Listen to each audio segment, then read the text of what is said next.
If you're an author or plan to be one, get excited because this podcast is for you. Book Marketing Mentors is the only podcast dedicated to helping you successfully market and sell your book. If you're ready for empowering conversations with successful marketing mavens, then grab a coffee or tea and listen in to your host, international best-selling author Susan Friedman. Welcome to Book Marketing Mentors, the weekly podcast where you learn proven strategies, tools, ideas, and tips from the masters. Every week, I introduce you to a marketing master who will share their expertise to help you market and sell more books. Today, my special guest is Dr. Winifred Bragg. She is the creator of the Bragg Factor, a system that teaches entrepreneurs, business owners, and other professionals on how to own and communicate their value and how to advocate for themselves. She's a nationally recognized speaker, best-selling author, board-certified physician, and business owner who's spoken for Fortune 500 companies and major universities. She's appeared in numerous TV and print media programs. She's been published in Redbook, Women's World, and Self magazine, and her online articles have been read by tens of thousands of people. Dr. Bragg, what an absolute pleasure it is to welcome you to the show, and thank you for being this week's guest expert and mentor. Thank you, Susan, for inviting me. So as you know, what attracted me to having you on the show is literally this whole idea of the Bragg Factor, which is wonderful branding, considering your name actually is Bragg. So I think that was brilliant. If you'd be good enough and share with our listeners, what exactly is the Bragg Factor? Well, as you said, Bragg is my name, and I thought who better to teach people how to brag than Dr. Bragg. But the Bragg Factor is what people in sales would call their unique sales position. But I say the Bragg Factor is one of those unique qualities about you that can distinguish you from somebody else. Maybe you take and talk about yourself with a couple of sentences and what would describe you, that you could describe yourself in a conversational, light way, that you could say something memorable about yourself that describes you, your unique qualities is what your Bragg Factor is. And some people say, well, hey, I don't have anything unique about me. But yes, you do. You think about what your friends come and ask you all the time. If somebody is always asking you, Susan, does this color go with that color? Then you ever thought about that you may be good in color coordination. You may have the skills for book cover design or decorating or something, but that's your Bragg Factor. What's that unique special sauce about you? Yes, and I love this. And you and I had a little bit of a chat before we came on the air. And I said to you, being British by birth and having grown up there, bragging about yourself is just not culturally acceptable. Maybe some of our listeners don't feel comfortable about the idea of talking about themselves or bragging about themselves, about what their uniqueness is. How do we overcome that? One of the things is, going back to my name, Susan, people think about brag, B-R-A-G. When you think about brag, I want you going forward now, if you have it as a negative connotation, B-R-A-G-G, and know that that second G stands for gratitude. Because I know that when we live in a state of gratitude, people who show gratitude, studies and research have shown that they are more successful and healthier people. So if you kind of live in a state of gratitude, it's easier. Going forward, start today. Get that B-R-A-G out of your head and think of brag, B-R-A-G-G. Because another thing we know, Susan, anger and fear cannot occupy the same space as gratitude. So if you're a person that's living in a state of gratitude and are grateful, you can't be fearful about this anymore because those two things don't go together anymore. I love that. That's beautiful. That definitely is going to stick. What about some tips about how to actually go about constructing sort of a brag factor that allows you to share your uniqueness without feeling fearful or angry about, how you're doing it? Well, one of the things is everything, comes with mindset.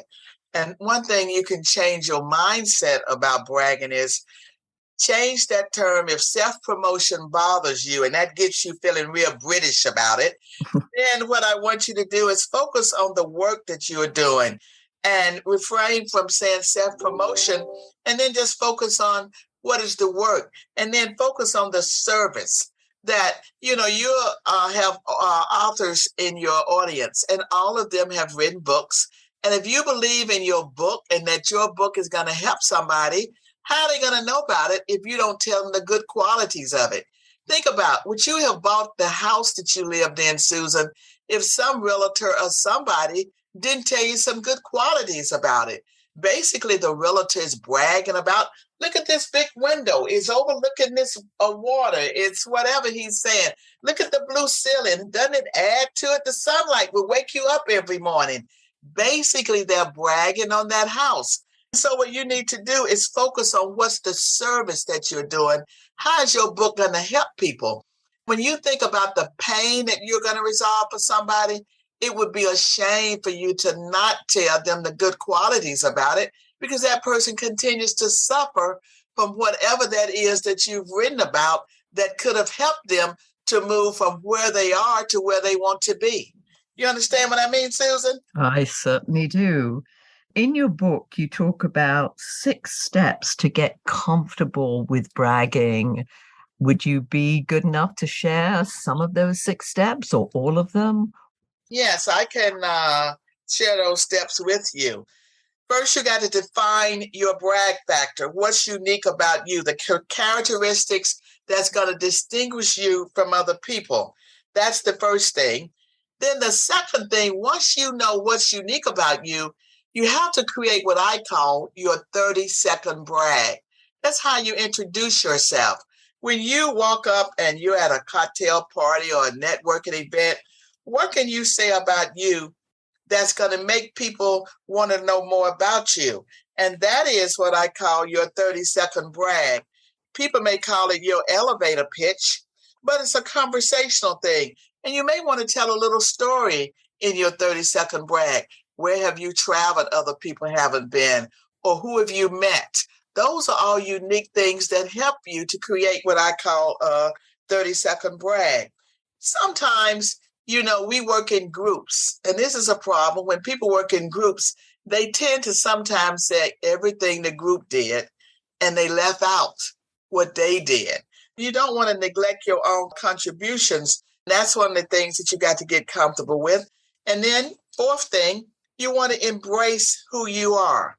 What are your values? And do this all the time, showing energy. Your face and your tone is very important when you're bragging.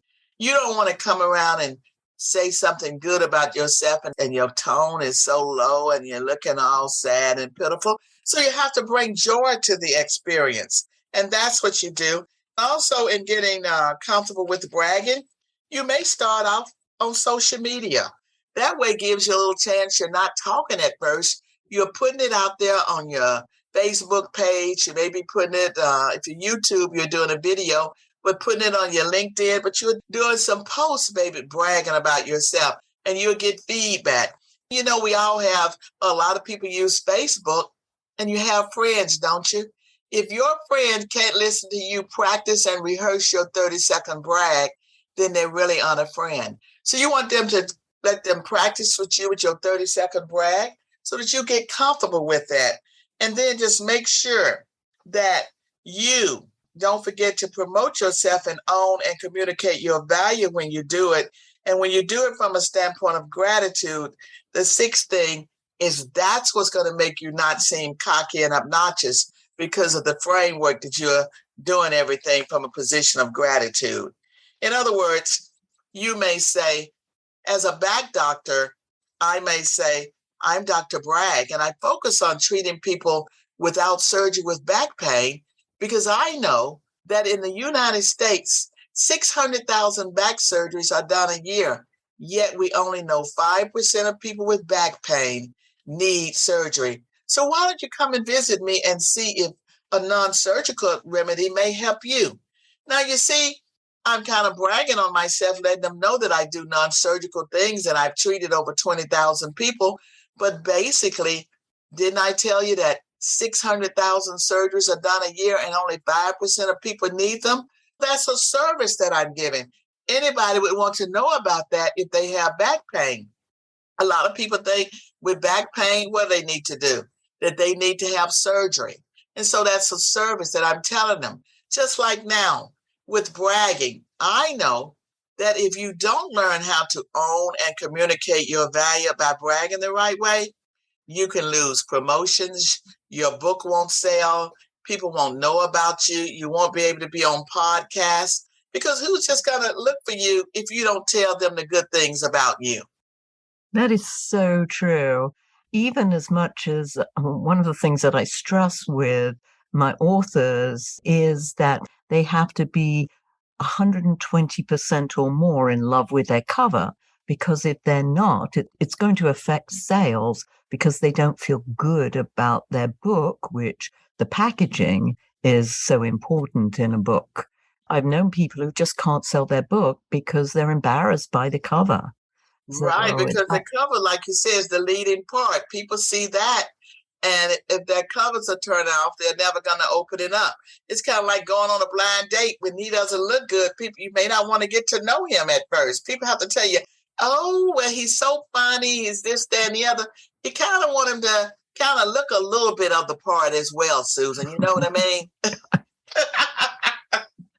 that's a great example. I know that in your book, you also talk about, or you offer a 30-second brag template. You gave us your brag factor, and it was beautiful because obviously you've practiced this a few times. If we're to break that down, what's the template? How could we sort of fill in the gaps, the blanks?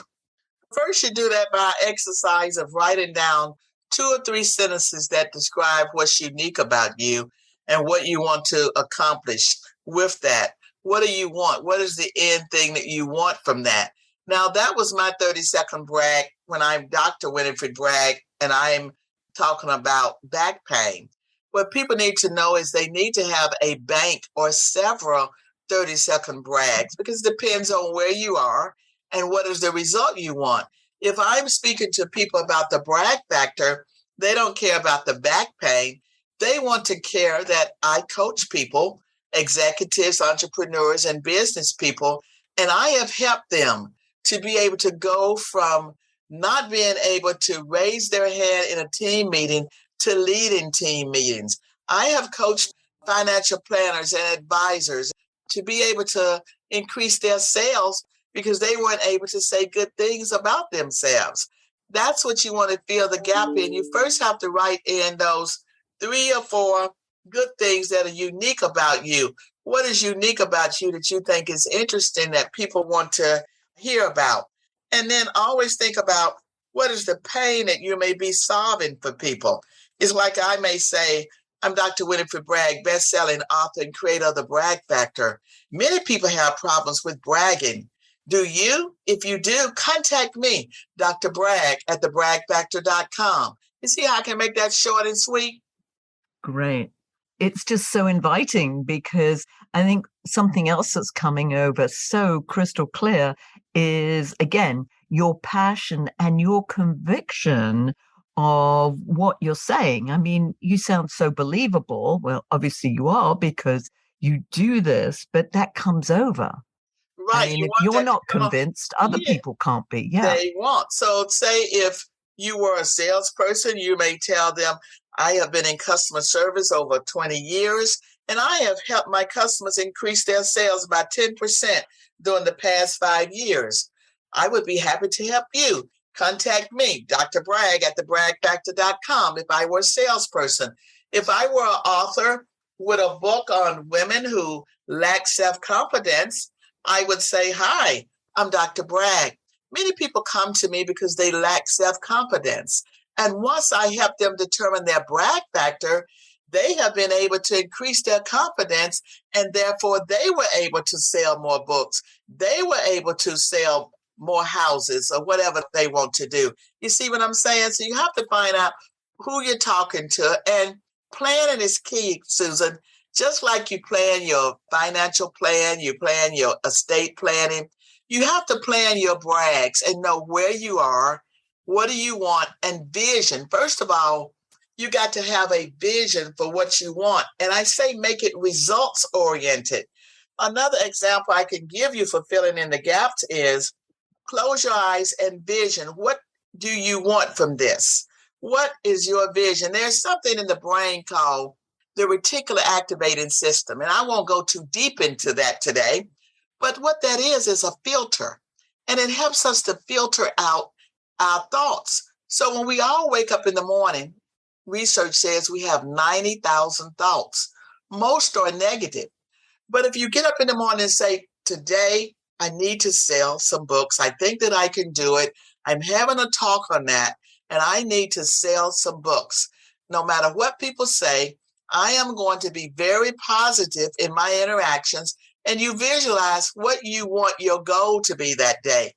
Then your reticular activating system will move you from a position of obstacles, thinking about your obstacles, to thinking about opportunities. Years ago, I think it was 1954, there was a runner named Roger Bannister. He wanted to break the 4-minute mile. Doctors had said, oh, the body can't handle that. If you do that, you will die. This was a 25-year-old medical student. He said he was going to do it. If you read his story, what you find out is Roger spent as much time training his mind and visualizing the result of winning the race as he did practicing for it. It was the fact that he hooked his results to some amount of certainty that propelled him to move forward. I say that example to tell you, to all the authors out there, you have written a good book. Susan said the cover, and she would know more about that than I am, but you've written a good book that you feel would be a service that's going to help people. So your 30-second brag is going to tell people how you help them. What's the service that you're doing for them? And visualize that, how you're going to help people with your book on confidence, with your book on self-promotion, how you're going to be able to help these people have a better job, better career, better sales, and fix it with the result. That's what you want your 30-second brag to do. Whoa. I think if anything, listeners, you've got to listen to just that part over and over again. There was so many gems in that. I was like, okay. I should have paused a little bit with that, but I get real passionate about that because, so many people knock themselves down. Your mind is one of the most important things we have to do. The brag factor is actually a 5-step system, Susan. The 30-second brag is just one part of teaching people how to introduce themselves. But it's a system. And the first step, we won't go through all 5 steps here today, but the first step is behave as if. And what behave as if mean? Model yourself behind someone that's doing what you want to do so you could be successful. And that's why it's important for people to have a mentor, a coach, or teacher so that speed matters, so that the mistakes that you could make, you won't make because someone showed you. So behave as if. That's how you get into activating your reticular activating system to move you toward opportunities. In my other book that I've written, Susan, about dreams without goals are nightmares, I talk about visualization a lot because what I learned in research is that millionaires and billionaires, they get up in the morning and they have a morning routine and they visualize their goal, what they want their day to be alike. And that's what your authors need to do as they are promoting themselves. And then they will get, when they get that certainty around of what their service is doing, that's going to empower them. And they're going to get some self-confidence around what their service that they are giving through their book. Perfect. One word you use that I'm going to focus in on is the word mistakes. And I think you shared some of the mistakes, but what are some other common mistakes that you find people have around this whole concept of bragging? even doing it, just even saying the words? What are some mistakes around that? Some things people do commonly, we use the word just, Just, and only. For instance, you might have sold 400 books today, and you say, well, I only sold 400. Well, I only was able to talk to 2 people. Knock out just and only, because that is downgrading your accomplishments. I remove those from my vocabulary in a way that downgrades me. Well, I just did that. I only did that. Now, if I am the only one that accomplished something good, then that's a good thing. But as a general rule, knock out that just and only. Sometimes if people feel not good about bragging, they may go out on their first bragging opportunity. They go alone. And if you know that you're one that doesn't have much self-confidence, I say you could recruit a bragging buddy. Take someone with you.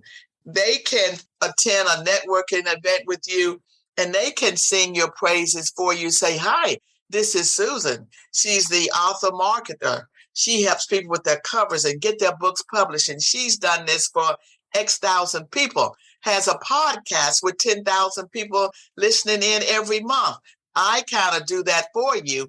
And then you do it for me. And we call that a bragging buddy. You see how that works? I like that. Right. And as you do that bragging buddy and you go around, they brag on you, and you see how the people responded when they said things about you. Their eyes are going to be popped and they're going to be excited. Then you know those were good things then that you can say about yourself. You follow me? I do. It's so much easier when somebody else says it for you, though. That's right. That's correct. You talk about hitting an obstacle in your book. I wanted to touch on that. That obstacle, is that just a negative thought, or what else could that obstacle be? Could be a negative thought, or another thing of when you're looking at your realistic goals. I think that authors, we have to write down, like any other part of our life, what are our goals in terms of our self-promotion? What are our realistic goals in terms of when we're doing our book sales? How are we going to use our book to get speaking engagements or whatever it is you want? What is your realistic goal? So what do you want is the first thing. What is the time frame that you want it? And then equally and far most important is what's holding you back? Why aren't you selling books? Why aren't you getting speeches? Or what's holding you back? That's really where the work is done. You have to be realistic. Sometimes we are not honest with ourselves to say, that's what's holding me back. People don't know about my book because where am I going to promote it? What have I done on social media? What am I saying about it? If you heard what you call your 30-second brag, would you buy a book from me? What people need to do, a mistake people make, is they put the book out in front of them, but you have to stand in front of the book, then put your book. But you are the face of the book. The book can't do it for you. You are the face of the book. You wrote the content. The book can't talk. Now, I do know they have audible books, but literally, I mean, the book can't talk. You have to talk when you're at a live event about it. Otherwise, then people would pick it up and read your book. But you put yourself in front of the book, then the book will speak for you. I love that. I'm going to use you as a brag buddy, because that is so perfect. You know, talking about standing in front of the book rather than behind the book. The book can't talk for you other than, you know, as you rightly say, the audio version. But yes, I mean, the book didn't write itself. The book is it's tangible, but it doesn't have the energy, the life that you bring to the book. And that's what's important. And at the end of the day, people are looking at what that book and what your message can do for them. Because yes, buy my book. Well, why should I buy your book? You know, what's in it for me that I need, for instance? Yeah. Right. So if you think about what is the pain point, you know, when you write a book, it had to be some goal. What is the pain you solve? What is the pain? How are you helping people? That goes in your 30-second brag. That goes in your promotion, because people want to know, like you say, what's in it for me? What is the pain you're solving for me? And how will I be better or closer to my goal as a result of having read your book? And that's what you're doing in your 30-second brag. You're telling them that you wrote about this, that, and the other. And as a result, people who read it are able to do whatever you set out to do as a goal in your book. And it's simple, but practice it. Everybody has a phone nowadays, an iPhone, Android, whatever you have. And it's easy to rehearse your 30-second brag on your iPhone, in the mirror, in your rearview mirror as you're driving, and you practice it and get it smooth. And soon you'll wonder, how was I ever afraid of saying something good about me? Because I tell people to do an exercise. If you're one that's like, oh, I don't want to brag, make a list in the morning. I am what? Valuable. I am equipped. I am intelligent. I am the author of Create Your Brag book. I am whatever. And do some I ams about you. And that's going to empower you and give you confidence. And all of that's going to go into making your 30-second brag wonderful. And you're inspirational and motivational. And how about bragging about how people can get in touch with you? Because I know many of our listeners would love to know more. Because, as I say, you just epitomize everything that you talk about, which is beautiful. So take it away. They can reach me at thebragfactor.com is my website. From there, they can download some success tools that I have that are free there. They can sign up to get on my mailing list to get free resources. I also have a free chapter for everyone. If you go to thebragfactor.com, download a chapter, and it gives you a chapter from my book on how to create your brag book for a competitive job market. And it's going to give you those templates that Susan talked about in creating your 30-second brag. It's going to help you determine what is your brag factor. It's going to talk about gratitude, but there's a free chapter for you. You can do that, and you can also sign up for my YouTube. I give terrific tips for entrepreneurs and business owners every Tuesday. Is how to have a terrific Tuesday, and it's the Brag Factor YouTube, and that's my YouTube station. It's called the Brag Factor. So you can tune in on Tuesday. Won't take you long, couple 3 minutes, and I'm going to give you a tip to get your mind wrapped around how to have a terrific Tuesday. Fabulous. And I'll put those links in the show notes. We always end with a golden nugget. What's one thing that you want our listeners to take away from this interview? I want your listeners to understand that they are authors, that they have spent a lot of time producing a book that they know that can help others. And without bragging about it the right way, they won't reach the ultimate goal of getting that book in the hands of the people that they want the most to help. So start today, owning and communicating your value by bragging the right way. And it won't have a negative connotation when you do it the right way, because you're going to live in a state of gratitude. You're going to have that extra G, that gratitude. I love it. Fabulous. Thank you so much for sharing your wisdom. This has been amazing. Another one of those fabulous episodes, listeners, that you're going to have to listen to again and again, because there were so many gems in what Dr. Bragg shared with us. So thank you. Thank you for taking time out of your precious day to listen to this interview. And I sincerely hope that it sparked some ideas you can use to sell more books. Here's wishing you much book and author marketing success. The time is now to take action and finally build your book-selling empire. And the great news is that Susan is here to help you. Visit bookmarketingmentors.com and sign up for a free 15-minute book marketing strategy session with Susan. She'll help you discover your first steps to marketing and selling your book. Only those who take action are rewarded, so visit bookmarketingmentors.com, and we'll see you again next week.